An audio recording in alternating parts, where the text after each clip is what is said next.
The Twilight series is actually a pretty faithful adaptation. I loved that the films stayed true to the novels instead of going off on some weird tangent like a lot of book to movie or book to TV series adaptations do. You know the type, where they start off following the source material and then suddenly the filmmakers think they can tell a better story than the author. That didn't happen here.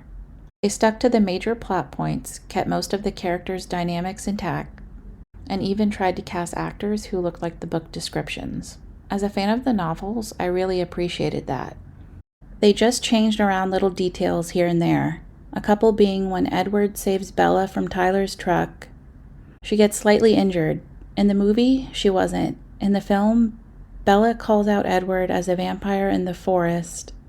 Your skin is pale white and ice cold. In the book, it was during the car ride home from Port Angeles, and it was more of a theory than an accusation.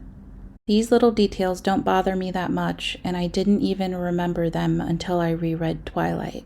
However, there is one book moment that I did remember when watching Twilight for the first time and being bummed it wasn't in the movie. The moment is when Bella almost faints in biology class. Bella goes to biology class almost late because she was distracted with Edward in the cafeteria. They had a private lunch together for the first time. Well, semi-private, it was the school cafeteria after all. It was during lunchtime, but Edward had no food and Bella only got lemonade. So again, not really much of a lunch. But lemonade is a good choice. I love me some lemonade. Edward decides to skip bio, telling Bella it's healthy to ditch class now and then. If you had the same back book cover that I did, you would already be aware that Edward is a vampire prior to reading the novel and would know why he would skip class. Because that day, Mr. Banner decides to have the students prick their fingers for them to find their blood types. That would not have been a good environment for a vegetarian vampire to be in. If you didn't know by the time this moment comes by, it's a very good clue that Edward is a vampire. Shortly after Bella arrives, Mr. Banner shows up with blood testing kits. He pricks Mike's finger and draws his blood. As soon as this happens, Bella starts to feel ill.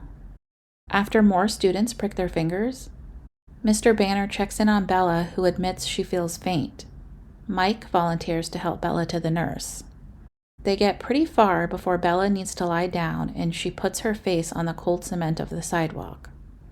After she does this, Edward comes out of nowhere. He is very worried about Bella, but is relieved when he sees she's okay. He swoops her off her feet and carries her to the nurse. Bella is angry as this makes her more nauseous and she tries not to throw up. Edward, on the other hand, seems very amused that Bella faints at the sight of blood. Edward manages to bring her to the nurse and Bella recovers after lying down. The entire time they are in the nurse's office, Edward is absolutely gleeful. He is so entertained that Bella nearly fainted from the sight and smell of blood that he tries to hide his laughter.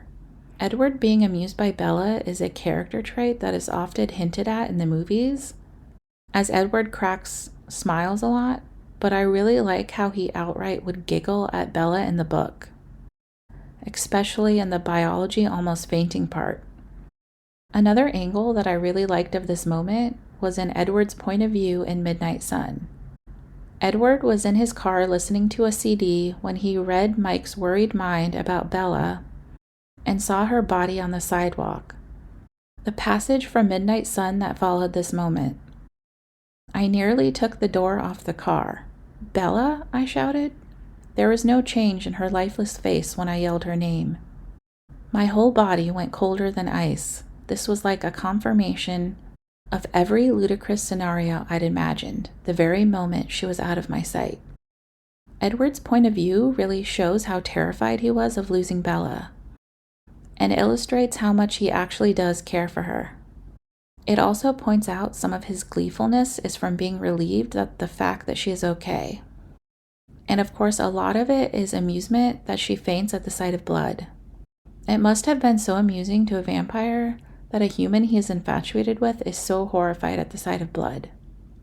Either from Bella's point of view or Edward's, this is one of my favorite Twilight moments that I really wish was in the movie. Bella's reaction to the sight of blood is a normal human reaction. Including it would contrast well with the supernatural elements of the story and emphasize Bella's mortality in a vampire world. Seeing Edward swoop in and just take Bella from Mike while ignoring him, and physically carrying Bella with such ease as if she was a light pillow, would have been such a vulnerable, romantic, and funny scene all in one. There was so much humor in the Twilight movie, but I think a lot of it was unintentional.